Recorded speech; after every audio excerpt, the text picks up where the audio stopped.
Boa noite. Sou o Dr. Felipe Rossi, cirurgião bariátrico, e serei essa noite o mediador do nosso Bari Live com transmissão ao vivo e interativa pelo Facebook. Na noite de hoje teremos como tema principal depressão e compulsão. Lembrando que o Bari Live é uma nova proposta da Sociedade Brasileira de Cirurgia Bariátrica e Metabólica que ocorre com temas relacionados à cirurgia bariátrica. Ele ocorre semanalmente às terças-feiras, a partir das 20 horas, e a ideia é ter um contato com o público junto com nossos especialistas. Então, mandem mensagem para conversarmos aqui. Nesta semana, o tema do Bari Live foi proposto pelo Núcleo de Saúde Mental da Sociedade Brasileira, e participam comigo desta noite a psiquiatra Débora Kusonoki, psiquiatra da Clínica Segal e do Serviço de Obesidade e Saúde Metabólica da Endocrinologia do Hospital das Clínicas da USP e membro da BESO, e a psicóloga Michele Martins, de Brasília, psicóloga com atuação em contexto de saúde, obesidade, cirurgia bariátrica e metabólica, membro da Comissão das Especialidades Associadas às COESAS e associada da International Federation for Surgery of Obesity. Boa noite. Bom, hoje a gente tem um tema interessante e que eu acho que, como a gente estava conversando um pouquinho antes de entrar aqui ao vivo, que acho que ele é um pouquinho subdiagnosticado, que a gente não tem essa imensidão e ideia de quantos pacientes tem acometidos. Antes da gente entrar um pouquinho na relação entre depressão ou compulsão e cirurgia, eu queria ouvir de você, podendo começar com você, Débora. Vamos definir o que é depressão, para quem está ouvindo lá do outro lado, porque muita gente acha que não tem depressão, mas talvez ela se encaixe nesse quadro. O que é depressão, Débora? Então, acho que tem uma diferença entre a depressão, que os médicos chamam de depressão, que é uma doença, um transtorno psiquiátrico, e a depressão popularmente utilizada, hoje eu estou meio deprimido, né, significando que hoje eu estou um pouco triste, hoje eu estou um pouco para baixo e tal. A depressão é um pouco diferente, é um estado mais duradouro, persistente, de um humor um pouco mais complicado, você fica um pouco mais para baixo, ou tem mais dificuldade de achar as coisas legais, ou achar as coisas bonitas, ou você fica um pouco mais irritadiço. A irritação pode ser um sintoma de depressão, quer dizer, você está irritado quase o tempo todo. Depressão não é só ficar chorando pelos cantos, não é só ficar parado, né? Pode ter um aumento de outros sintomas também. Você pode ter alterações alimentares, ou um pouco de perda de apetite, aumento de apetite. Isso varia muito conforme o tipo de depressão. Algumas pessoas têm alterações de sono. Tudo isso, ao longo do tempo, vai dando o diagnóstico de depressão. Então, assim, não é um dia ou dois que você está meio mal porque o seu time perdeu, ou porque você levou um fora de um namorado, uma namorada, alguma coisa assim. Não, é diferente, é um estado persistente, tem oscilações, mas ele fica mais ou menos constante. Pode ser leve, moderado ou grave, né? Isso vai variar muito. Na população de candidatos à cirurgia bariátrica, é muito comum a gente ter quadros depressivos. Você tem de 2 a 3 vezes mais depressão do que na população em geral.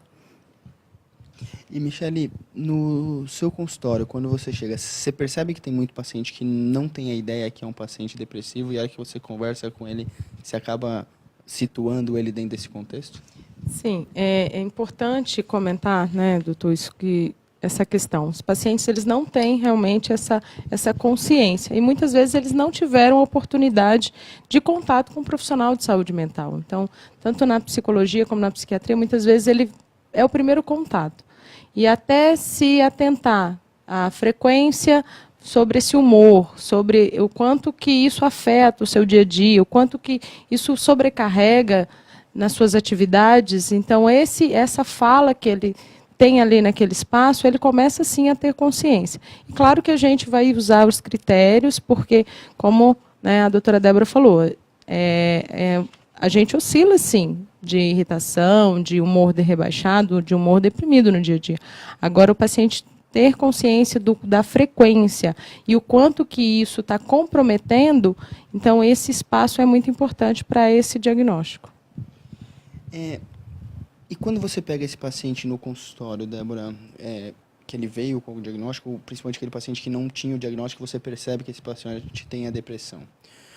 Antes da cirurgia, isso muda alguma coisa na sua rotina ou no preparo para esse paciente? Como que você trabalha com esse paciente que acaba descobrindo na consulta com você que ele é um paciente mais depressivo? Na verdade, a depressão, ela precisa ser tratada antes ou depois, independente do timing em relação à cirurgia. Ela precisa ser tratada. Eu vou começar o tratamento, deve-se começar o tratamento assim que possível, e de forma alguma ela contraindica a cirurgia. Ao contrário, eu acho que se o paciente tiver a capacidade de perceber o que está acontecendo, se ele entender o que é a cirurgia e tudo que ele precisa fazer depois, não tem problema nenhum. Entrando um pouquinho nisso, Michele, a cirurgia bariátrica, ela causa depressão? Então, essa é uma fala, né, importante, porque as pessoas acabam associando muito que a depressão vem por conta da cirurgia bariátrica. Não só a depressão, outras questões. Hoje, a cirurgia bariátrica causa muita coisa dentro do imaginário popular ou dentro do desconhecimento das pessoas. Como a Débora comentou, né, a gente primeiro precisa realmente ter um diagnóstico já no pré-operatório, e muitas vezes isso é subdiagnosticado, enfim, por N questões, ou porque o próprio paciente muitas vezes não percebe, não reconhece, ou porque ele acaba não trazendo isso no pré-operatório, e isso pode sim vir a ser diagnosticado no pós-operatório. Então, não é a cirurgia bariátrica. Hoje os estudos não mostram nem a cirurgia bariátrica causando nenhuma alteração dentro desse quesito de saúde mental. Pelo contrário, a gente tem a melhora. E em 2015 a gente teve a inclusão da depressão como uma doença associada. Então, é comum, e a gente sim identifica que muitas vezes isso não foi diagnosticado no pré-operatório, e isso pode aparecer no pós-operatório. Ou outras questões, realmente, porque esse paciente vai ter sim outras questões na sua vida que também podem levar a uma depressão. Débora? E o surgimento da depressão no pós-operatório pode acontecer como acontece na população em geral, que também não fez a cirurgia. Você tem um pico de aparecimento dos casos de depressão entre 30 e 40 anos. Então, pode acontecer independente da cirurgia. Eu acho que isso é legal para a gente desmitificar um pouco, né? Porque as pessoas tentam sempre associar o paciente que operou, eles sempre tentam associar qualquer problema que eles acontecem com a cirurgia. E a gente toca muito assim semanalmente aqui que o paciente depois da cirurgia, ele é um paciente normal. Ele tem algumas limitações, algumas mudanças, mas tudo que ele podia ter antes da cirurgia, ele pode ter depois da cirurgia. A vida dele vai continuar igual. Uma coisa que tem que prestar atenção, algumas pessoas têm algumas carências vitamínicas no pós-operatório se elas não fazem o acompanhamento nutricional adequado. E essas carências vitamínicas podem mimetizar sintomas psiquiátricos. Desde a anemia, em que você fica mais desanimado, cansado, com dificuldades, alterações de tiamina também. Acho que vale a pena pensar nisso também. Michele, vamos pensar no pós. Esse paciente passou com você no consultório, ele tinha algum quadro de depressão e depois ele operou. Geralmente, você percebe uma melhora dessa depressão no pós-operatório? Ela é uma percepção que você tem imediata? Isso demora um tempo? Como que lida esse paciente com a depressão no pós-operatório? Como que ele evolui depois da cirurgia? A percepção é que essa melhora ela vem conforme o emagrecimento e assim com o controle das doenças associadas. Então, depende do grau também de comprometimento e da motivação desse paciente no pré-operatório. Se era o diabetes, que acaba tendo ali um controle já logo, né, semanas logo após a cirurgia, isso já traz um reflexo.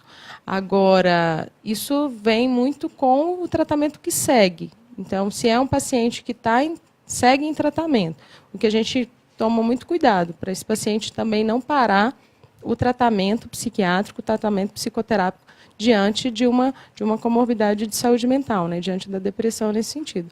Mas sim, os pacientes já referem melhoras no estado de humor já nas primeiras semanas. Muitas vezes ele vem, né, num crescente mesmo de melhora. Agora, lá no pós-tardio, aí sim, N coisas podem acontecer que vão trazer aí um impacto positivo ou negativo nesse quadro. Débora, acho que você concorda também com a Michele, e acho que isso é uma coisa que a gente também tem batido semanalmente aqui, que o acompanhamento multidisciplinar ele não é importante só no pré, né?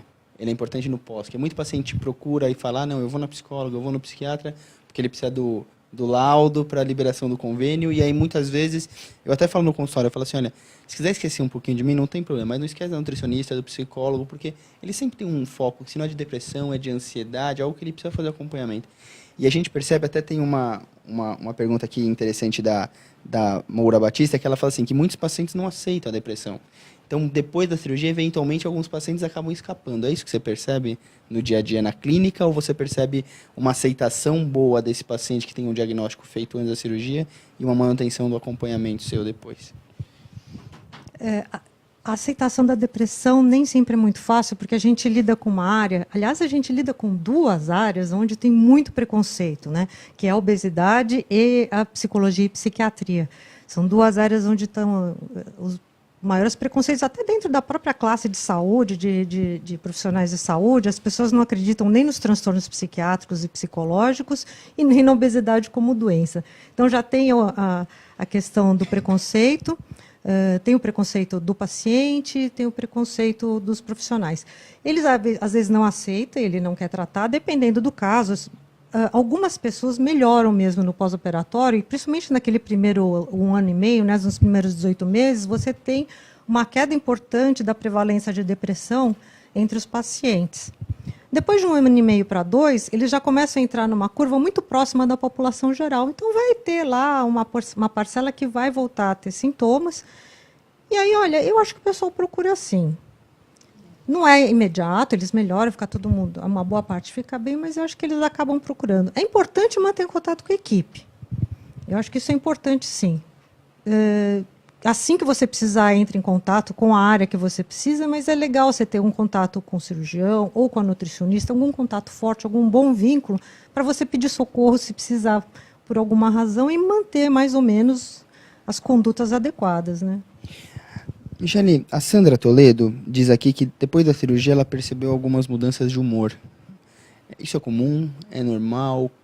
Como que funciona isso no pós-operatório? Então, é importante, né, a gente observar que há um estranhamento. Então, há uma mudança. Eu costumo muito trabalhar com os pacientes de forma semelhante com outras doenças. Então, né, pacientes, por exemplo, que operaram coração, paciente renal crônico, diabético, enfim. A partir de uma mudança exigida pela cirurgia, pelo fato de já ter ali, ficar ali num período de adaptação cirúrgica, ali já tem um estranhamento porque já está longe das suas atividades. Ali você também tem um estranhamento por conta da alimentação. Você já tem ali vários projetos ali que podem estar em segmento ou não. Então, isso tem já um impacto no humor. E aí isso vai, né, variando conforme o processo segue. Então, a gente vai estar ali junto com o paciente, observando como ele está se adaptando às condições do tratamento, às condições da cirurgia e os seus projetos de vida. Concorda, Débora? Acho que tem algumas oscilações, sim, mas de verdade eu perco muito paciente no pós-operatório, o pessoal fica bem. Que bom que eles ficam bem, né? Que ótimo, né? Me fala uma coisa, vamos entrar um pouquinho agora, a gente vai voltar um pouquinho de depressão, mas falar um pouquinho de compulsão. Mesma coisa, eu vou tentar ter a mesma ideia que a gente teve da depressão. Vamos explicar um pouquinho o que é compulsão para quem está do outro lado, porque eu acho que isso sempre cria uma dúvida, as pessoas procuram, doutor, mas eu fiquei compulsiva, eu era compulsiva. O que é compulsão, Débora? Como que você define isso? Falando especificamente de compulsão alimentar, né? Você tem várias coisas. Existe a perda de controle, né? Seria, neste dia eu não consegui comer aquilo que eu achei que eu tinha que comer. Em vez de comer meio prato, eu comi 2 pratos. Isso é uma perda de controle. É uma sensação que você tem. Existe o episódio de compulsão alimentar mesmo, onde você come de uma maneira não necessariamente prazerosa, você come uma quantidade de comida absurdamente grande, muito maior do que qualquer pessoa nessa situação comeria, num período curto de tempo, até 2 horas mais ou menos, né? Eu estou falando de coisa de 6, 8 mil calorias às vezes, não necessariamente coisas gostosas, pode ser um pote de tahine, pode ser um saco de arroz cru, pode ser uma mistureba de coisas que tiveram na geladeira, quente, frio, doce, salgado. É uma coisa incontrolável e uma sensação muito ruim de culpa depois. Isso é um episódio de compulsão alimentar mesmo como doença. E para você ter o transtorno de compulsão alimentar, você tem que ter esse tipo de episódio uma vez por semana durante pelo menos 3 meses. Isso é o transtorno de compulsão alimentar. Não é só, eu fiquei compulsiva, então eu como 2 chocolates no final de semana. Não, é diferente. São coisas diferentes. Michele, e quando o paciente chega no seu consultório, ele geralmente se abre, olha, eu tenho compulsão, ele fala disso, ou você que geralmente tem que fazer essa busca ativa para buscar se esse paciente tem uma compulsão alimentar ou não? Depende. Então, a gente tem, sim, pacientes que vão... assim, a gente vai...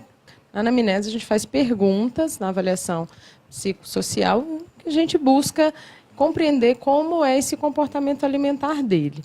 Alguns ali conseguem verbalizar, sim, sem problemas. Outros não, porque ainda há aquela preocupação de que, puxa, até desmistificar isso, né? Existe... Não, se eu falar... Pode ser diagnosticado um transtorno de compulsão, eu não vou ter o laudo, não vou operar. Então, há, sim, pacientes que vão verbalizar, e isso é um trabalho muito em parceria com a nutrição, porque também vai ter esse rastreamento do comportamento alimentar do paciente, vai identificar isso juntamente e vai ser trabalhado. Agora, tem paciente que não. A gente, sim, tem, né, nós temos questionários que são aplicáveis, que são, né, de pesquisa, que a gente utiliza para também, vamos dizer assim, complementar esse relato do paciente. E, Débora, a Michele já falou um pouquinho. Quem tem compulsão tem contraindicação à cirurgia? Não existe essa contraindicação de quem tem compulsão alimentar para a cirurgia bariátrica. A contraindicação formal para a cirurgia bariátrica é se você não consegue ter condições de entender a cirurgia, o que você tem que fazer depois e o problema com o álcool. Mas fora isso, a gente não tem grandes contraindicações, não. Falando, né, pegando o gancho com a Débora, então, assim, é muito importante que a gente consiga formar um vínculo com o paciente, trazer um ambiente de segurança, isso toda a equipe, para que ele consiga, sim, verbalizar. Eu até brinco com o paciente, falo assim, olha, você não vai pedir para o seu familiar, algum amigo seu, fazer seus exames, vai? E aí eles brincam, não vou. Eu falei assim, então, por favor, compartilhe conosco, né, um pouquinho da sua história, para a gente ver como que a gente pode te ajudar e personalizar ao máximo. Então, uma vez que são identificados comportamentos de compulsão ou sintomas depressivos e ansiosos, o feedback para o paciente ali no laudo, a gente particularmente trabalha com a sessão familiar, faz isso, dá esse feedback junto, porque muitas vezes o paciente, como a Débora falou, ele até some no pós-operatório, mas uma vez que ele sentiu uma segurança na equipe, às vezes ele volta com 1 ano, 1 ano e meio, 2 anos. Realmente, se ele tiver algum problema, até procura a gente também pelas mídias sociais. Então, esse pontuar para o paciente que não é uma contraindicação, mas que é algo que a gente já começa a trabalhar no pré-operatório, é muito importante.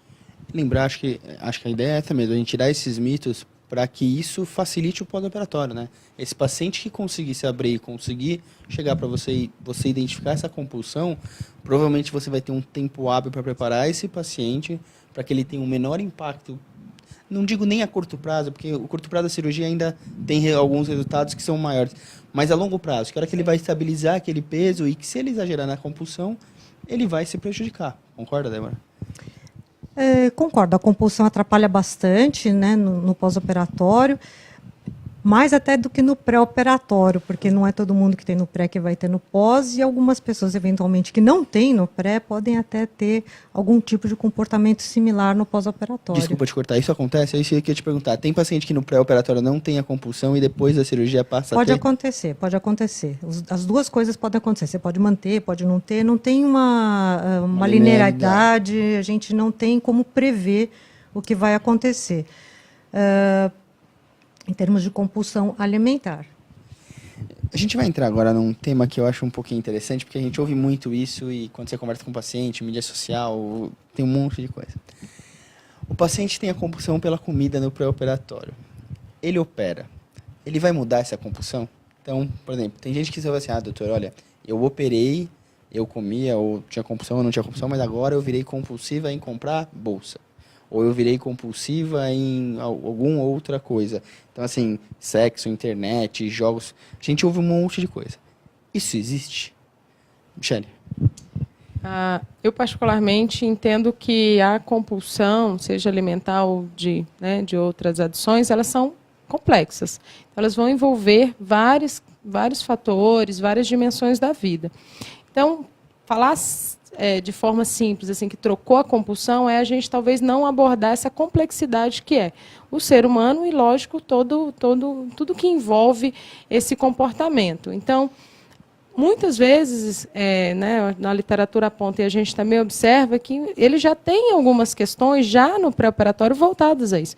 Tinha uma paciente que ela mesma brincava, ela falava que era uma centopeia no pré-operatório, porque ela só podia comprar sapato e tinha a questão alimentar, e depois isso foi para outras questões. Porém, mas não é a cirurgia bariátrica que mudou a compulsão. Isso já era algo que fazia parte da história dela. Então, era algo que a gente até estava conversando um pouquinho anteriormente. Então, trazer essa forma simples, esse termo troca de compulsão, é realmente assim, menosprezar essa complexidade, na minha percepção. Débora?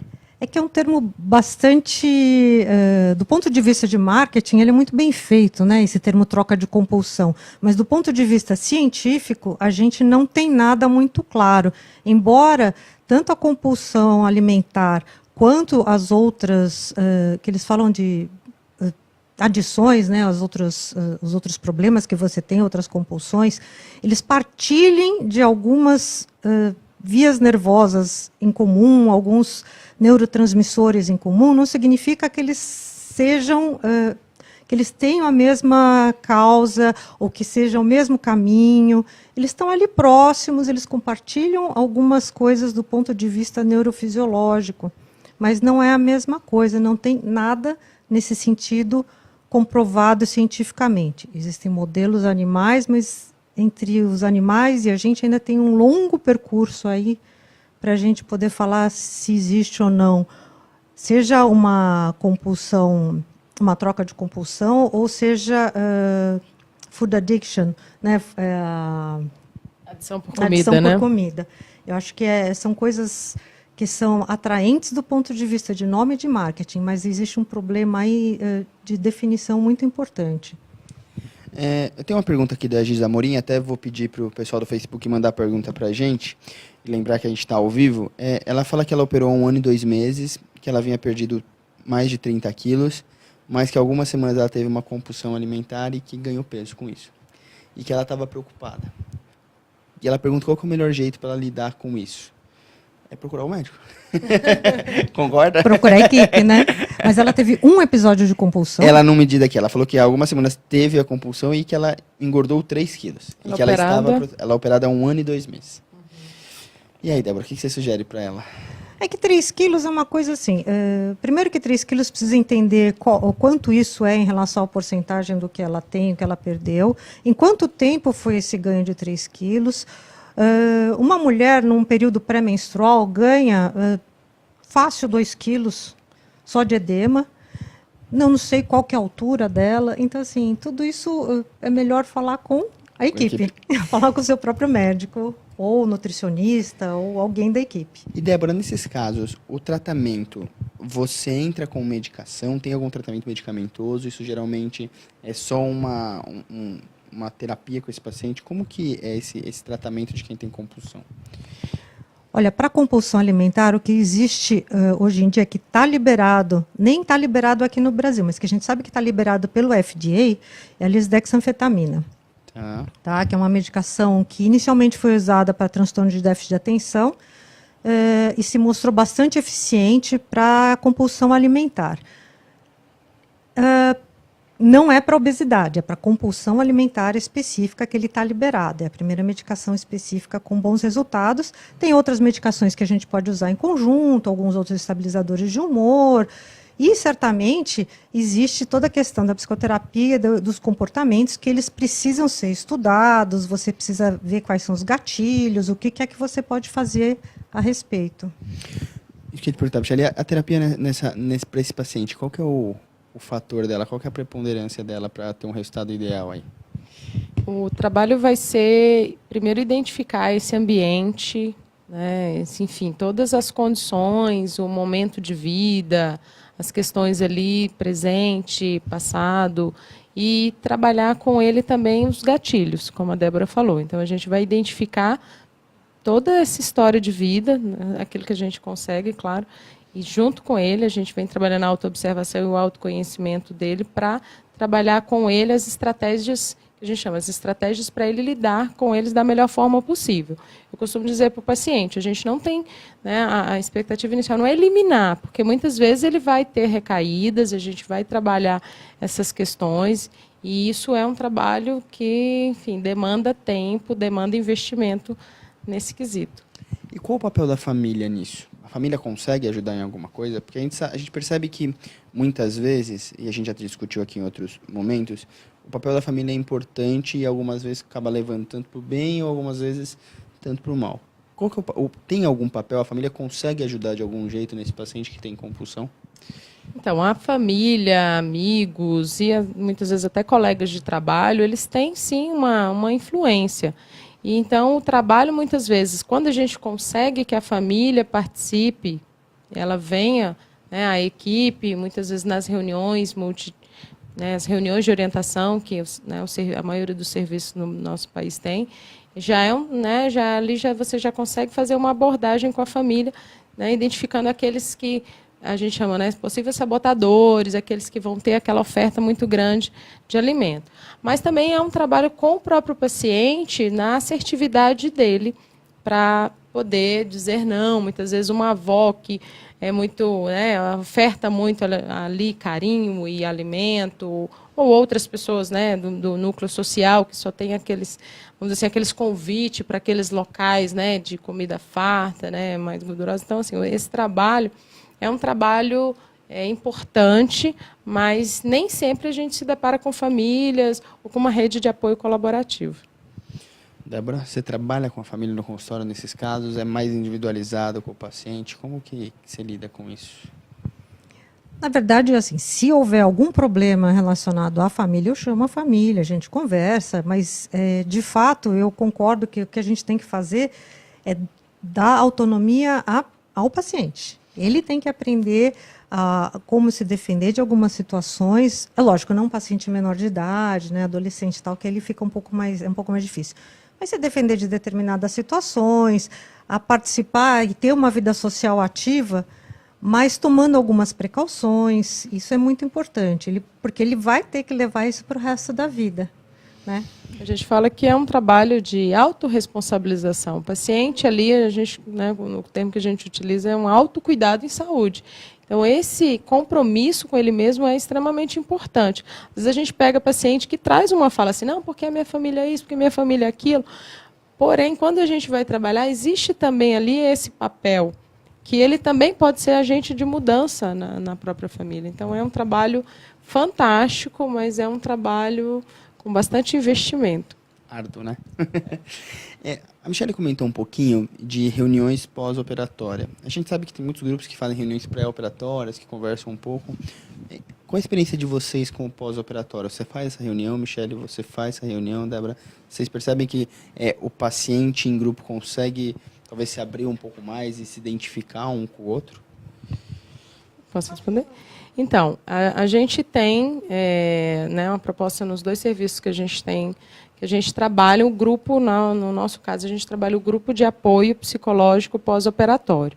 Então, existe já um calendário semestral, anual, em qual é convidado o paciente e, sim, nós temos aí alguns espaços para também participação da família, mas o foco é o paciente independente de tempo de cirurgia. Então, a experiência é que, geralmente, são os pacientes que operaram, vamos dizer assim, recentemente, até 1 ano, 2 anos, que acabam participando desse espaço. Agora, a troca ela é muito rica, mas ainda assim há uma, como é que eu vou dizer? Há uma dificuldade de adesão dos pacientes, de investir em saúde mental. Muitas vezes ele já ali sentiu o bem-estar oriundo da cirurgia, o bem-estar, né, gerado pela autoestima, e ele tem dificuldade de voltar. Então, é também um trabalho que a gente está ali, muitas vezes ali com 6, 8 pacientes, num universo de, né, vamos dizer assim, de, sei lá, 50, 60 pacientes ali que poderiam estar trabalhando junto, né, mas a adesão é baixa. Débora, você tem alguma experiência com isso? É que a adesão a qualquer tipo de tratamento crônico é muito baixa mesmo, né? Você pegar 20%, assim, diabetes, hipertensão, tudo, o tratamento completo, né? Ele é muito baixo mesmo para qualquer patologia. E o que eu fico contente é que, normalmente, essa maioria daqui não vem está bem. Com raríssimas exceções, o pessoal, em geral, está bem mesmo. E nem precisa tanto. O que eu acho que é muito importante é ter o espaço aberto para eles sentirem segurança e voltar. Ter esse canal com, Ter esse com o canal médico, e ter com a essa equipe. liberdade com a equipe, principalmente equipes de hospital, né, equipes assim que trabalham em serviços maiores, acho que é interessante. Tá bom. Pessoal, nós vamos ficar agora com um breve intervalo de 30 segundos. Fique agora com um vídeo nosso da Sociedade sobre cirurgia bariátrica com responsabilidade. Já voltamos.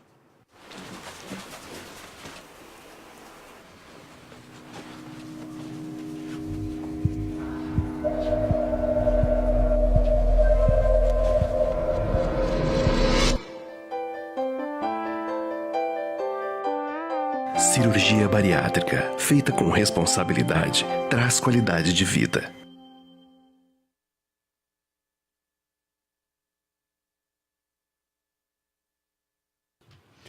Estamos de volta, novamente bem-vindos ao Body Live. Lembrando que o Body Live é uma transmissão semanal da Sociedade Brasileira de Cirurgia Bariátrica e Metabólica, que ocorre semanalmente às terças-feiras, às 20 horas. O tema de hoje é compulsão e depressão. Hoje é um tema proposto pelo Núcleo de Saúde Mental da Sociedade, e eu tenho aqui presentes comigo a psiquiatra Débora Kusonoki e a psicóloga Michele Martins. Eu vou voltar agora e eu vou fazer uma pergunta que eu achei bem interessante, que veio da Maria Andrade da Silva. Ela fala boa noite, ela fala que ela é da Paraíba e que ela está na fila para operar há 8 anos. E que ela queria saber qual a diferença entre ansiedade e compulsão alimentar. Se existe um elo ou qual é a diferença disso. A gente já explicou um pouquinho, mas como a gente tem essa rotatividade de gente na internet, qual a diferença, Débora? Bom, primeiro que existe uma ansiedade, que é a ansiedade que a gente tem no nosso dia a dia e que até um certo ponto ela é produtiva, quer dizer, se você não tiver um mínimo de ansiedade, você não sai da cadeira nem para ir até a geladeira. Você precisa ter um mínimo de ansiedade, você precisa querer, e essa ansiedade e o desejo estão muito misturados. Agora, existe um nível de ansiedade que ele se torna patológico, ele fica contraproducente, ele te atrapalha na vida. Aí isso é já uma doença, né? Você pode ter ansiedade generalizada, você pode ter ansiedade sob várias formas, transtorno do pânico, fobias, etc. A compulsão, ela faz parte dos transtornos alimentares. Eu estou falando isso do ponto de vista estritamente médico, né? Você tem a compulsão alimentar, que não é um transtorno ansioso. Ele pode estar associado a um transtorno ansioso. As pessoas que têm o transtorno de compulsão alimentar tem uma taxa maior de transtornos ansiosos associados e transtornos de humor associados também. Então, pode ter as duas coisas, sim, mas são coisas diferentes. Michele, concorda?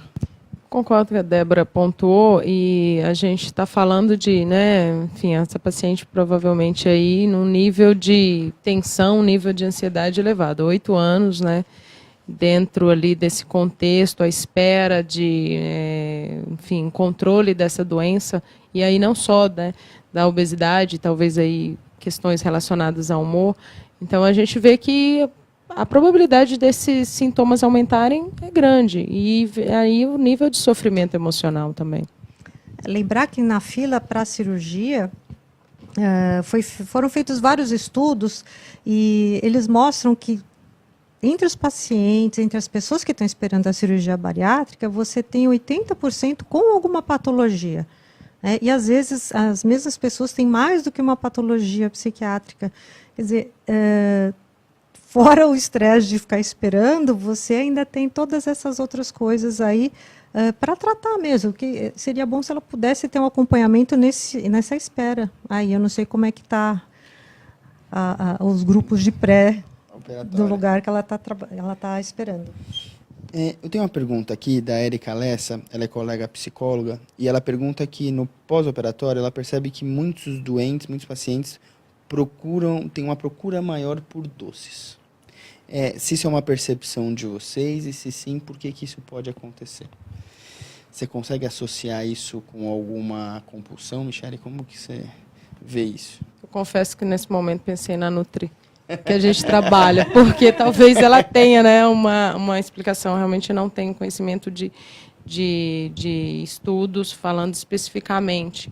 A gente identifica que alguns pacientes trazem uma fala de alteração de paladar, né, doce, o sal, e muitas vezes a própria percepção desses sabores aí há um impacto, há uma alteração, até por uma questão, né, falando das papilas gustativas. Então, talvez outros especialistas pudessem aí nos ajudar a responder essa pergunta. Agora, sim, tem uma fala também dos pacientes, pelo menos na prática, que vem com relação à própria deglutição. Então, o doce e o carboidrato, ele é muito mais fácil ser deglutido, assim como os sucos, assim como alguns caldos. Então, realmente, assim, não vou, vamos dizer assim, não vou me arriscar a responder com tanta segurança. Vou deixar a Débora, ou senão a gente vê aí, né? Você vê alguma associação, Débora? Na verdade, é muito mais fácil você comer carboidrato do que... Óbvio, depende da técnica cirúrgica, e acho que hoje em dia, sem a colocação do anel, ficou um pouco mais fácil, né? Acho que as pessoas que operaram antes com o anel tinham um pouquinho mais de dificuldade para ingerir proteínas de origem animal, carnes e tal, né? Acho que isso dificultava bastante. Hoje em dia é um pouco menos. O que pode acontecer também, entre outras coisas, além dessa questão da dificuldade de digestão, algumas medicações, né, elas podem dar uma pequena alteração na preferência alimentar. Então, você pode ter ou medicações tipo antidepressivos, que também podem, alguns deles, não todos, podem dar uma pequena modificada, algumas pessoas podem ter um aumento de preferência por carboidratos.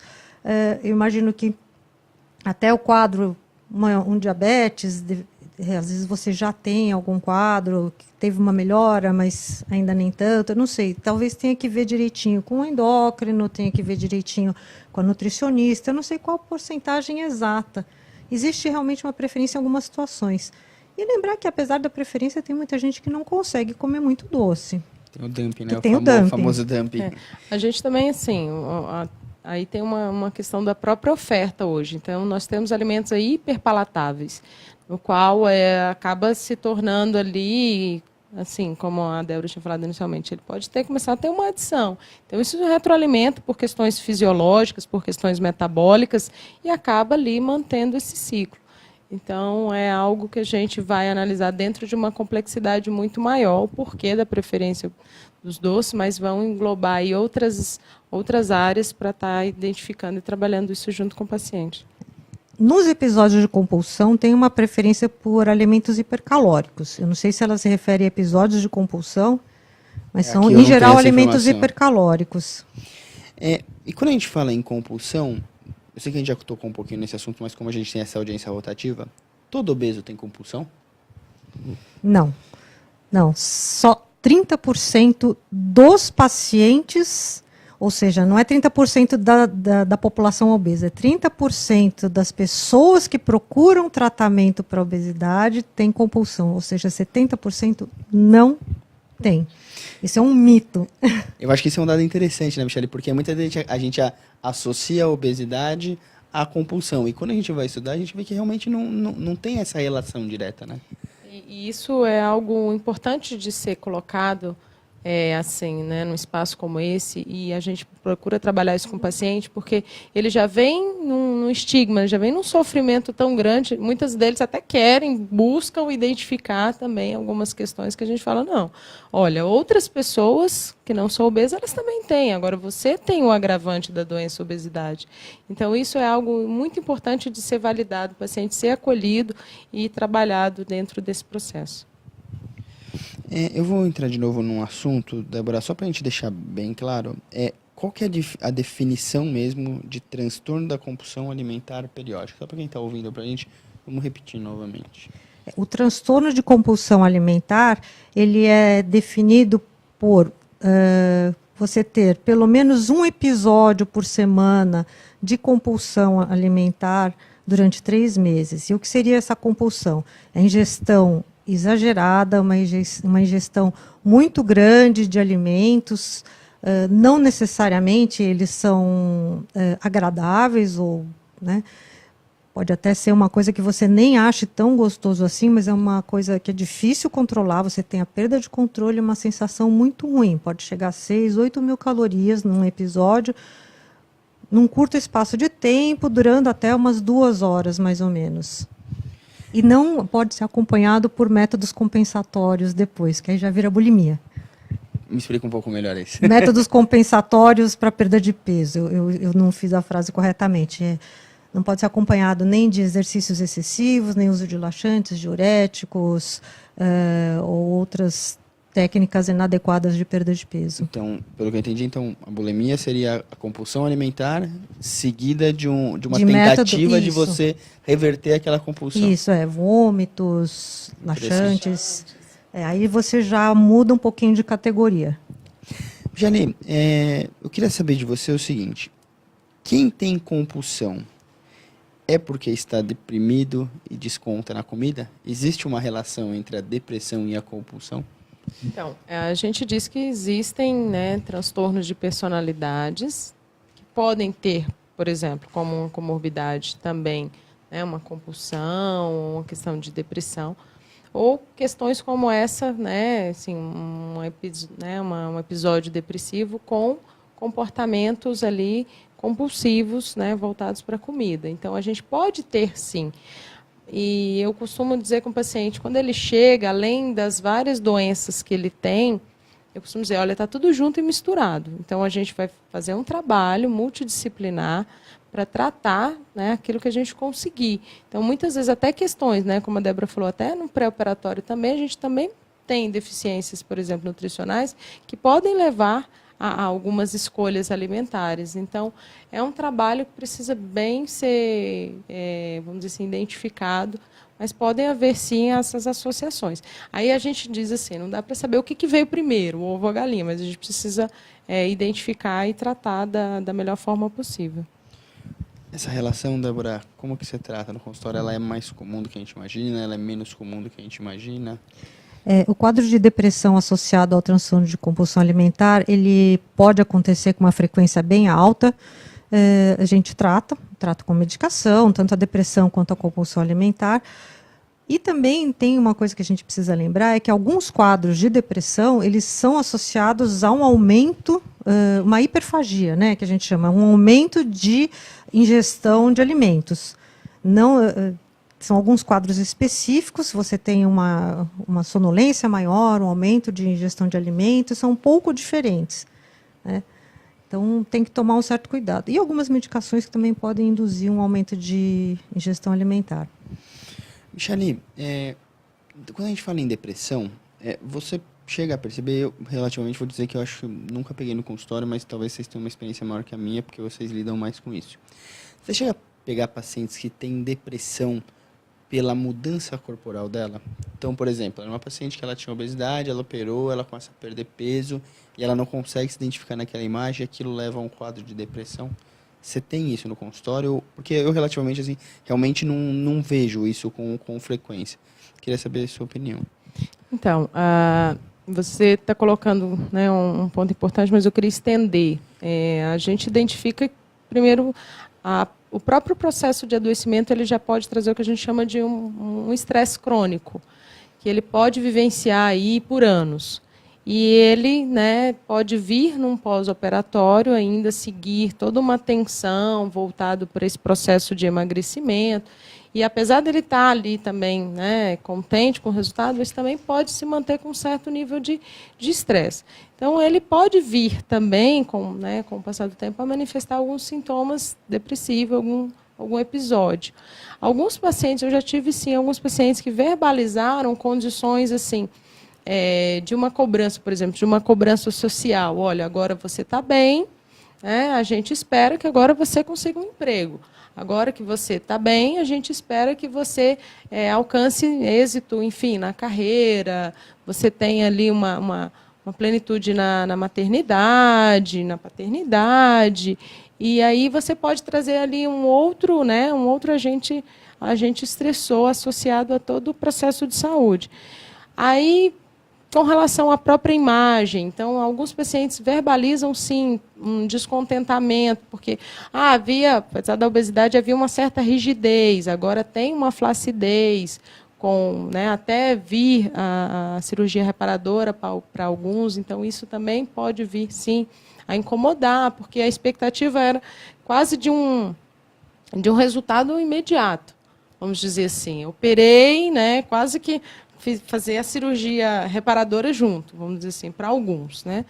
E aí vai vir um processo. Muitas vezes, no meio do caminho, tem a própria autorização do convênio, enfim, vão vir N questões que podem, sim, perdurar e sobrecarregar a pessoa, né? Trazer um sofrimento emocional. Débora, até para a gente continuar esse assunto, até tem uma pergunta aqui da Deliana Ribeiro, que acabou de coincidindo, que ela pergunta exatamente isso. O que fazer quando, após a cirurgia, a perda acentuada de peso ainda se mantém a distorção da imagem corporal? O que fazer para readequar essa questão? Deixa eu só entender. Ela quer saber se, apesar da perda de peso, a pessoa continua se enxergando com o peso anterior, né? Provavelmente é isso. Ela não consegue se achar, acho que olhar no espelho e entender aquela mudança corporal dela. Isso até que é razoavelmente comum, né? Normalmente as pessoas fazem várias dietas ao longo da vida e a imagem corporal ela fica um pouco confusa, né? Você perde, ganha, porque a autoimagem, a imagem corporal, ela demora um tempo para se adaptar. Ela chega a demorar 10 anos para você entender. Tanto é que tem gente que perde peso e não percebe, tem gente que ganha peso e não percebe também. E se assusta quando entra numa loja e põe a roupa e não entende por que não entra. Então, assim, a questão da imagem corporal, ela tem um tempo para ela começar a funcionar. Ela é mais chatinha mesmo. Acho que pode procurar ajuda e a gente vê o que é que pode fazer individualmente mesmo. A Michele tocou num ponto interessante que a gente aborda muito com o paciente, que eu acho que é o seguinte: muitas vezes a pessoa olha para a cirurgia e ela fala, bom, eu vou operar e eu vou resolver todos os problemas da minha vida. Então, o problema que eu tinha no meu relacionamento com meu marido em casa vai resolver, o problema que eu tinha no trabalho porque eu não roubava emprego vai surgir emprego adoidado, o dinheiro que faltava vai aparecer por causa disso, o meu relacionamento com amigas vai melhorar. Então, eles acabam depositando que aquela cirurgia vai resolver aquele problema. E a gente conversa muito com o paciente que não é a cirurgia que vai trazer essas mudanças. E a gente percebe que muitas vezes depois da cirurgia, quando isso acaba muitas vezes não acontecendo conforme a paciente desejava, isso pode acontecer e trazer alguma distorção, algum problema de humor para esse paciente. Como que você trata com isso, Michele, no consultório? Você chega a enfatizar que essas mudanças não vão acontecer depois, que não é a cirurgia que vai trazer isso? Como que você trabalha isso dentro do consultório? Então, no pré-operatório a gente busca ali trabalhar com o paciente, o conhecimento, e eu falo que, por mais que hoje a gente tenha aí uma acessibilidade, né, essas informações, a gente busca trazer esse conhecimento sobre todo o processo associado com as expectativas realistas. Então, sim, a gente vai trabalhar com o paciente de forma que ele se aproxime, mas isso vai passar por uma avaliação cognitiva dele. Porque muitas vezes ele até identifica, ele até fala, não, eu sei que não vai ser um milagre terrestre, porém, a expectativa não condiz. E lá na frente a gente pode ter, sim, problemas nesse sentido. Eu já peguei pacientes que, já num pós-operatório aí de 15, 20 dias, até 2 meses, já trazendo, vamos dizer assim, dificuldades de adaptação, porque ali ele se deparou com momentos que ele precisava investir nele, ele precisava cuidar da alimentação, ele precisava planejar suas refeições, juntamente com todas as atividades que ele tinha no cotidiano. Então, cuidar de si passou a ser algo ali extremamente difícil, por mais que ele pensasse, não, eu sabia que ia precisar melhorar o cuidado comigo, levar a lancheira, enfim, planejar minhas refeições. Então, assim, existe um trabalho, e eu vejo de forma muito multidisciplinar. O cirurgião, já no primeiro contato, nas reuniões de orientação, nos espaços, mas cada um acaba lidando com as expectativas de uma forma aí que vai ter a influência da sua própria história de vida. E aí a gente vai ter aí um trabalho com alguns, sim, para, vamos dizer assim, trazer isso de forma mais compatível possível.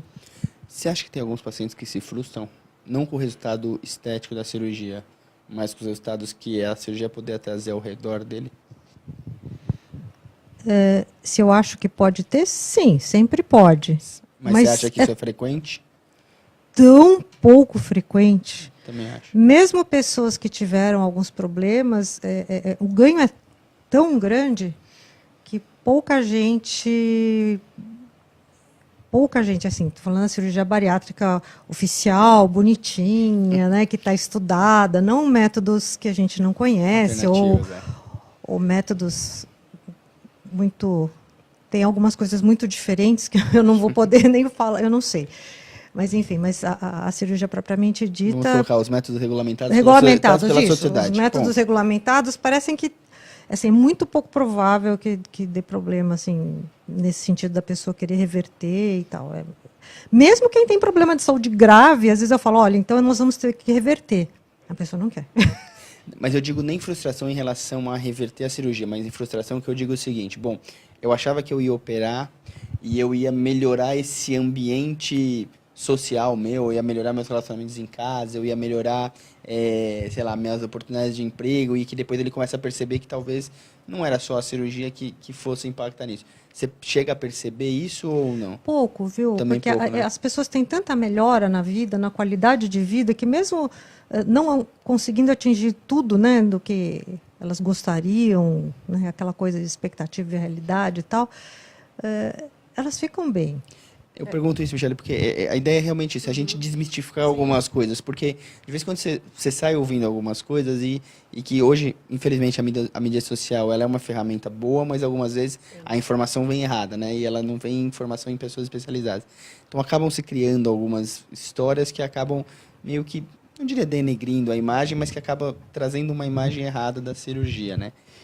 Mas sabe, o que eu penso é que a obesidade é uma doença tão difícil de tratar, a gente tem tão poucas ferramentas boas, e a gente tem uma ferramenta que é tão boa que é a cirurgia atualmente, que todas as outras coisas, se você tiver, mesmo que desse depressão, não dá, eu posso tratar a depressão. Mesmo que dê uma carência nutricional específica, a nutricionista dá conta disso. Mesmo que você tenha algum problema de relacionamento, uma psicoterapia também pode te ajudar. É mais fácil solucionar essas coisas do que a própria obesidade, que é uma doença muito difícil. Ela é multifatorial, ela é uma doença que tem impacto em todos os aspectos da sua vida. O resto a gente vai dando um jeitinho nas coisas, ligadas ou não à cirurgia. Quer dizer, a equipe está aí para ajudar, independente ou não de estar ligado à cirurgia. E esse ponto, né, que o senhor tocou, doutor, é importante porque... sim, né? Desde uma complicação no transoperatório até alguma questão mais tardia, se foi um caso no universo, em 1 milhão, ele vai se, vamos dizer assim, vai se disseminar muito rápido. Isso acaba, né, como a Débora estava comentando, isso acaba comprometendo, vamos dizer assim, essa ferramenta que a gente tem tão importante para a promoção de saúde e prevenção de agravos. Então, a gente está aqui também para ter, né, esse espaço para trazer essa fala de que, olha, dentro das N complicações que podem existir, que não se remetem só à cirurgia, mas como, né, uma questão de vida, a gente tem sim um espaço, nós temos ferramentas para poder tratar. Ótimo, acho que essa é a ideia que a gente tem que passar aqui. Vou voltar um pouquinho na compulsão e eu queria saber de vocês se vocês têm relatos de pacientes seguinte, olha, eu operei e, me bateu uma compulsão, uma vontade e eu tento comer e eu não consigo. É comum? Eu, particularmente, não vejo isso no consultório. Queria saber se vocês têm esse tipo de paciente. Aquele paciente que quer comer, que ele tem a compulsão de se alimentar, mas ele não consegue comer por causa da cirurgia. Você chega a perceber isso no consultório? Você diz que ele tem vontade ele de tem comer, ele fala assim, ele come e ele não consegue por conta de restrição volumétrica. Exatamente. Isso pode acontecer. Mas você vê isso no consultório? Por que eu estou perguntando isso, Débora? Porque eu acho que uma das coisas que mais procuram a gente, os pacientes, é muito em restrição ao que comer. Eu vou comer e vou explodir, eu vou comer e eu vou romper os grampos, ou eu não posso. E eu acho que essa é mais uma ideia para a gente mostrar que a cirurgia ele acaba melhorando esses parâmetros. E você vê que eu tô falando que eu não conheço, por isso que eu tô perguntando para vocês. Que mesmo que aconteça, são coisas assim tão pontuais num universo tão grande de pacientes que eu acho que a gente precisa entender um pouquinho que porque acho que os pacientes têm tanta preocupação com isso do que eu vou comer, de quanto eu vou comer, de Entendi como a pergunta eu vou comer. agora. Eu não estava entendendo. Entendeu o que eu tô te falando? Não, que é isso. Eu acho que talvez eu não tenha me expressado direito. É que depois da cirurgia, principalmente numa fase onde você tem, logo no início, é muito mais difícil, mesmo que você queira, você não consegue, até porque você tem, além da restrição volumétrica, você tem uma restrição dada pela saciedade, por conta da cirurgia, que não é só uma restrição volumétrica. Sim. Não é só o tanto de comida, mas você mexe com hormônios também, né? Você mexe com substâncias que provocam fome e você mexe com substâncias que dão saciedade. Então tem essa diferença. Mesmo que você tenha vontade, às vezes você vai lá, nossa, eu estou morrendo de vontade de comer uma picanha. Vai lá, você come um pedaço de picanha, nossa, passou. Acontece, e não fica triste. Você fica feliz, acabou. Concordo, Michele? Eu não tenho experiência assim, de pegar esse tipo de paciente. Talvez aquele que, sim, já consiga comer um pouco mais e se preocupa, tenha medo, né, da recidiva, mas dentro dessa Compulsão tensão, não é comum. Bom. É que poder tudo pode, mas Poder é que pode, a gente não vai vê. que a gente não não vê. viu. Não, mas né? eu acho que A isso gente é não tem interessante. acesso. Eu acho que assim, é até pra gente deixar claro isso, assim, porque, é claro, o poder é o que vocês falaram, tudo pode. Mas eu acho que assim, essas coisas a gente não tem experiência, a gente não viu. E pode acontecer, mas são coisas tão pequenas, tão pontuais. E eu acho que a nossa ideia aqui é a gente quebrar um pouco essas barreiras e mostrar que na cirurgia tem os seus pontos positivos. Porque muitas vezes se vende muito mais coisas negativas do que positivas. Eu acho que isso está mais que provado que hoje a cirurgia ela tem um espaço dela, ela é para algum determinado tipo de paciente, dentro de normas regulamentadas, mas que ela vai trazer um bem-estar e uma melhora nutricional e muitas vezes psicossocial desse paciente, certo? Vamos lá.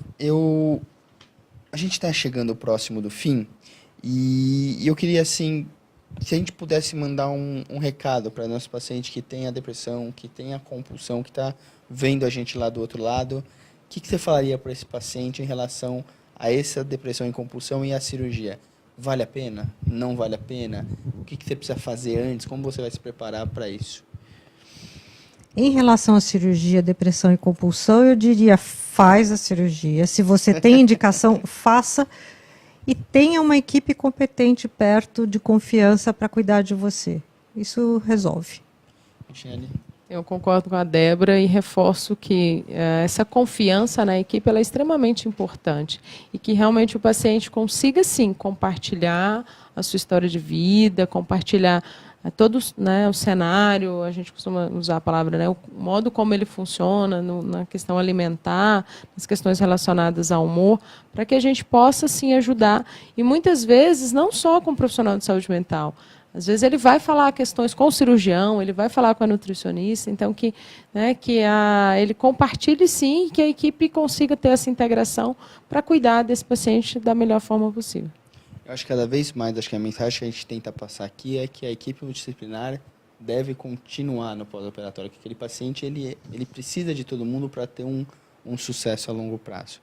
Bom, queria agradecer a Michele, queria agradecer a Débora. Obrigada pelo convite, vocês. Foi um prazer tê-las aqui. Eu falo que eu aprendo mais, muitas vezes, talvez, aqui do que os pacientes. E para a gente terminar, eu queria deixar com vocês o vídeo do nosso congresso, que começa agora dia 6 de junho, do 19º Congresso da Sociedade Brasileira de Cirurgia Bariátrica, que vai acontecer entre os dias 6 e 9 de junho em Fortaleza. E pergunte ao seu cirurgião, à sua psiquiatra, ao seu psicólogo, nutricionista, se eles vão participar para trazer novidades atualizadas para o consultório. Tenha uma boa noite, até semana que vem.